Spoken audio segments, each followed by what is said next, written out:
We're excited to bring you season 2 of Martin Scorsese's The Saints. Here's a preview.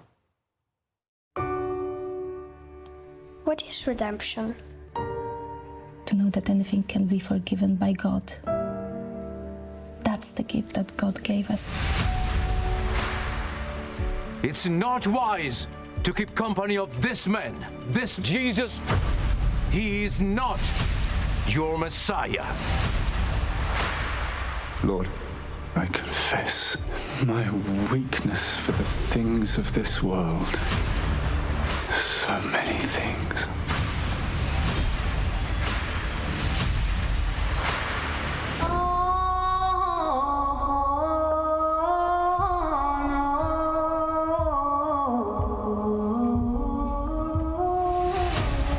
Why is it you won't just do what I want?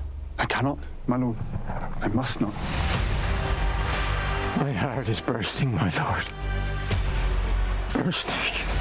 What's your Christ to me? When someone is hungry, he feeds them. But when I speak to him, he answers. Answer before the king. I will do no such thing. I warn you, you're no longer under his protection. I am under God's. I have a calling. I have no choice. I need to follow. Now. Patrick, now it is time for you to return home. I'm coming to understand that only you can care for your soul. It's precious.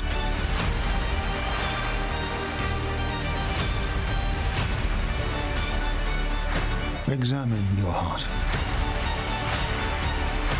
What is unspoken? Let it speak within you. Season 2 will premiere this Sunday on Fox Nation with episode 1 beginning with St. Patrick. A new episode will drop every Sunday through December 7th for a total of 4 episodes, each on a different saint, including Peter, Thomas Becket, and Carlo. The Saints Season 2 premiering this Sunday, November 16th. You do not want to miss it. And Harris and Kayleigh, you both have seen these. Can you share your thoughts? I'd love to hear. So we recently went to Martin Scorsese and his daughter Francesca, who does one of the episodes. She does Carlo Acutis, who died at 15. St. Carlo. That was my favorite of the night, just simply because it was contemporary, a news story that I remember covering. He died in 2006 at age 15, and all the things that he did, and he was a remarkable young boy. And so that really captured from a different perspective. And she's an influencer, Francesca. So it really, the storytelling, you could see that she's a lot like her dad in many ways. Very talented. Wow. Yeah, Carlo, the influencer saint. I was blown away by St. Patrick, I must say. So St. Patrick was abducted into slavery, taken to Hibernia, which is now Ireland. And while he's there, you see people are decapitated. It's horrific. There's this scene where a lamb runs off. And we know what the Bible says, where a good shepherd goes after the one sheep. So he goes after the one sheep. He finds the forest dwellers, these people who are deeply impoverished. He takes care of them. He ends up leaving slavery. But that one sheep had a symbolism. He has a vision to go back to Hibernia. You literally watch him go back to meet those who enslaved him, to try to save them in a dramatic final scene.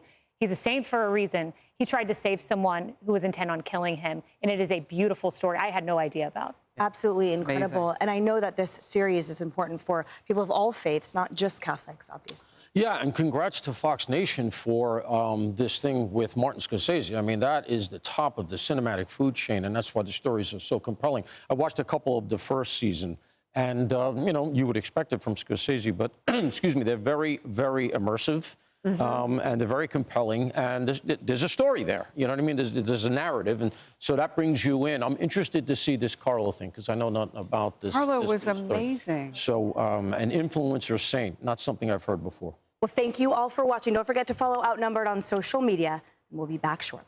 Hey everyone, I'm Emily Campagno. Catch me and my co-hosts Harris Faulkner and Kayleigh McEnany on Outnumbered every weekday at 12 p.m. Eastern, or set your DVR. Also, don't forget to subscribe to the Fox News YouTube page for daily highlights.